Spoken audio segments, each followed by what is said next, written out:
You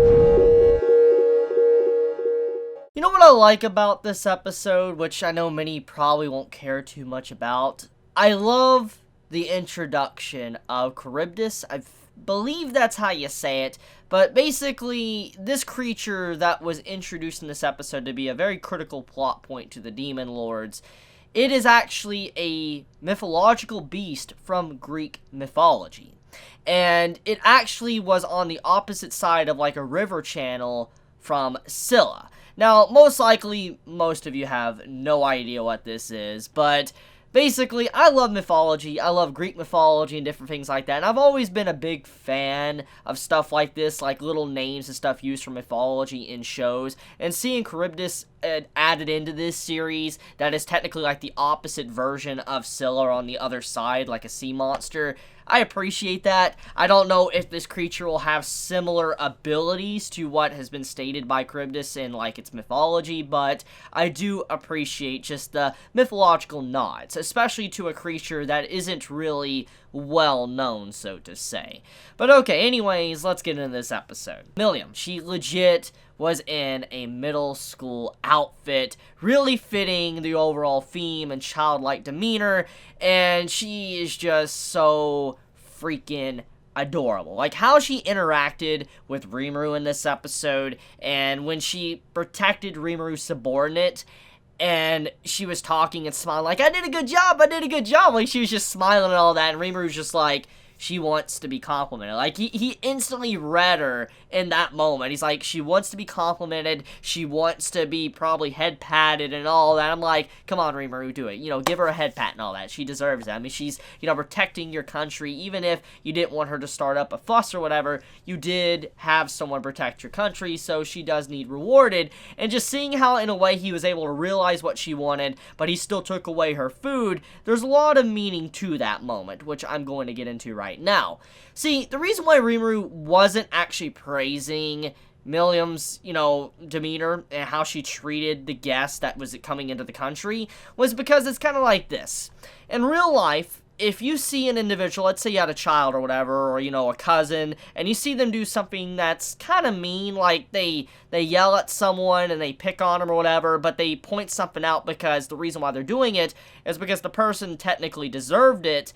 You know, even though in a lot of ways you want to praise the child or your, you know, younger cousin or whatever for what they just did, if you were to do that, it kind of sets a bad example, that they should go out of their way and use violence to just, you know, get back at someone. In this case, what Milim did to the dude, even though she kind of was justified in her reasoning for it, it still is something that should not be praised because it is still going too far, and you shouldn't, you know, kind of go against, like, use violence against violence. Like, you should never answer violence with violence. There's the correct term. So that's why he did not praise her. However, it's clear as day after that sequence, he did allow Milim to have her food back because she was eating right after that moment. He realized that he couldn't keep food away or it would have caused an even bigger diplomatic issue. Which, by the way, speaking of diplomacy and, you know, diplomatic issues and all that, Rimuru is definitely showcasing his skills as a diplomat, or someone that is in a king-like position.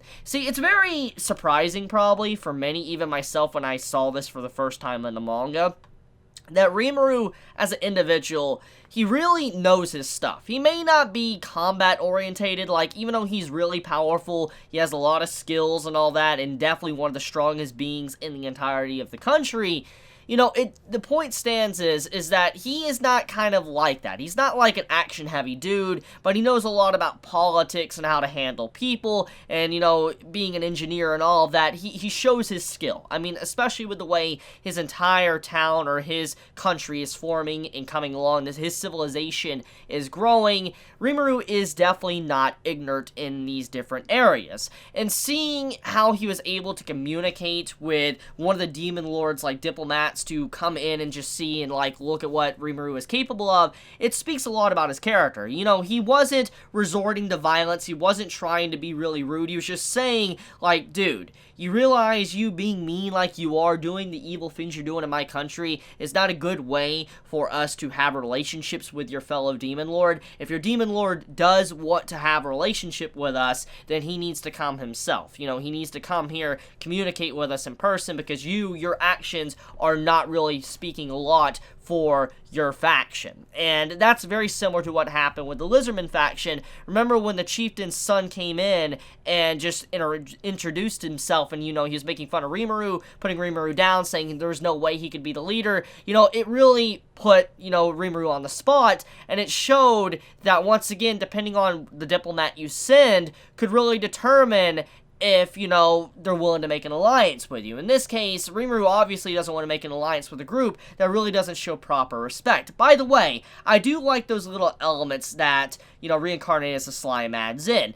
Normally in an isekai series, especially with an OP protagonist, usually the protagonist beats the crap out of the individuals that thinks he's weak, thinks that he's not in the proper position for, where he's at. For instance, the king of a country or something, because Rimuru is technically the king of the country and the ruler. And everybody in this episode, multiple times when they came up to meet him face to face, they did not think that he was technically the one in charge. Like, why is a slime the one giving orders when he must be weak or something? Because when you think of a slime, like I've said many times in this, in this series when I've been doing reviews, is that slimes are normally like weak monsters in RPGs. Now, obviously, D&D, very different. They can wipe out a party, but I mean, in most, RPGs, MMORPGs, slimes are weak creatures that you hunt down early game to be able to get a little resources, funding, and then move on to higher grade monsters. And so it's understandable why many would underestimate Rimuru as a leader. However, like I said, it's very refreshing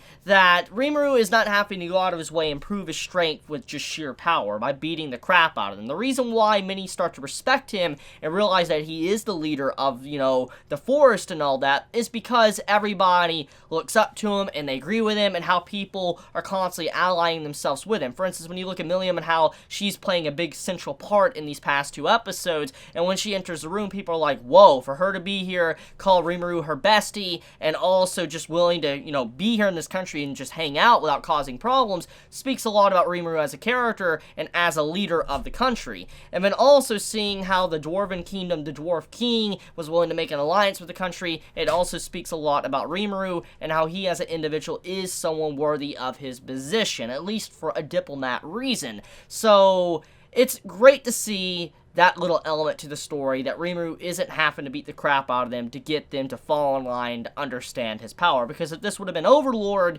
Ainz would have just killed them on the spot or terrified them to the point to where they would never speak up ever again. Which, don't get me wrong, I love Overlord, and I love that about Ainz. It's really great. But I still do appreciate the mix-up, which is going along with the theme that I've said for a while now, that, Reincarnated Slime is the anti-Overlord. It's the exact opposite. Rimuru literally handles everything, like, opposite to what Ainz would do in his situation.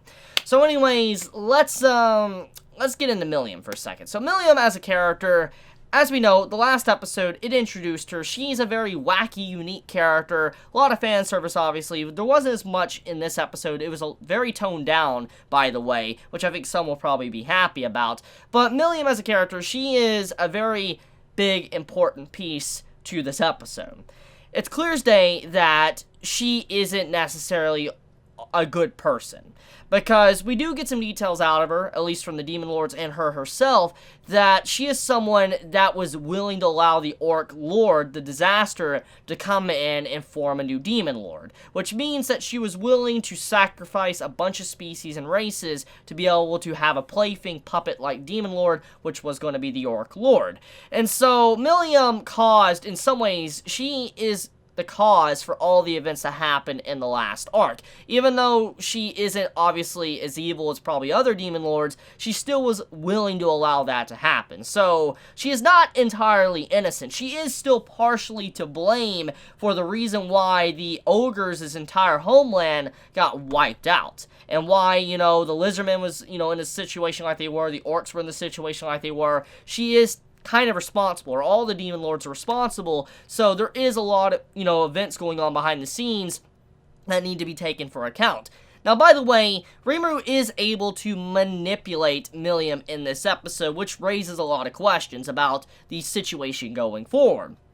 And it's clear that Milim, she acts like a child, she appears like a child, and it makes you wonder if she is really a child. Like, with how old she is and what position she has, is she really a child? Is she what she appears to be? Is she really that naive? Or is there something underneath that she is hiding? Because you clearly see in this episode that, you know, Rimuru, he does manipulate her. He manipulates her to get information out of her multiple times. I mean, either with food or by, you know, using the term besties to get, you know, info out of her. And he does get some information out of her, but it makes you wonder if Milim finds out that Rimuru is manipulating her and he might not truly be her bestie, I wonder how she would feel about that, and would she turn her sights on the entirety of the country and want to take out Rimuru and everybody because of how he was using her. A lot of questions I do have about that.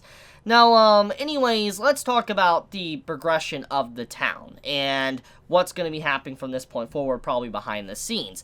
We are introduced to Vesta, you know, creating high potions, which is of the same quality that Rimuru crafts at the beginning of the series, or what he's been crafting throughout the story. Vesta has been able to replicate that, and many might not think it's that crazy, but it is very important. It's kind of like when you're playing an RPG game or an MMORPG, and as you get higher up in levels and stuff, typically low tier potions are not really going to heal you that fast or that much at all. And as you get higher up, you're going to need higher tier potions, and that's kind of what was being stated. Like, you have, you know, high potions, full potions, and that's kind of what happened here. Vesta creating the potions that's very identical to what Rimuru uses is a very high tier potion that not many people really have access to. And so they want to sell this for, in some ways, a ransom price. Because let's say someone of high status, like a hero, was dying, obviously they would need these potions to really help them out, and so those higher grade potions, the 99% grade potions, will mainly be used for people that are with a lot of wealth. It is like a high quality potion, and it won't be really used for anyone of lower tier status, and so it will make up its cost. It won't be sold as often, but when it is sold, it will make up for the price that it was made for. So I feel like it's a very intelligent way to go about things and sell products. It's how real life is done in a way, actually. When you see products sold or higher grade products sold, that's just how it is in real life. So there was a lot of economics in the way goods are sold in real life used as an example for this, you know, high potion being sold in the episode. So, anything else? I guess let's talk about the Dwarven Kingdom and how it allied with Rimuru. So with the Dwarven Kingdom allying with Rimuru, it does make the credibility of the kingdom go up. Because if another kingdom recognizes you, that means that other kingdoms will start recognizing you as well, which more trade will come in, and you will be able to make more profit for your country. Rimuru does offer up a very interesting, like, I guess, deal for other countries. It's like, look, you know, you making a peace treaty with us and being allies, well, you will allow your merchants, or we will allow your merchants to come through our territory, through our roads, and they could be a lot safer. That's kind of what Rimuru was at, you know, kind of hinting at, or saying that they would have access to if they have friendly terms with each other. So there is a lot of, like, moves to progressing Rimuru's civilization, and I just love stuff like this. So, anything else to get into? I guess Yomu as a character was introduced. Yomu, overall, as a character, some of his details of his backstory were skipped in this episode, but at the same time, when I really think on Yomu as a character, he isn't really that important from what I have seen. But at the same time, I do think that some of his backstory will eventually be added back in. But I think the way his character was handled in this episode, it was still good. It wasn't really that bad. And I think some will be upset. But I don't personally think it's that bad for the content that was cut with this episode. But that's pretty much about it. So let me know your thoughts in the comments below. If you enjoy my content, you know, please subscribe. If you like this video, please leave a like. And with that, I love you guys. Please be safe. Chibi out.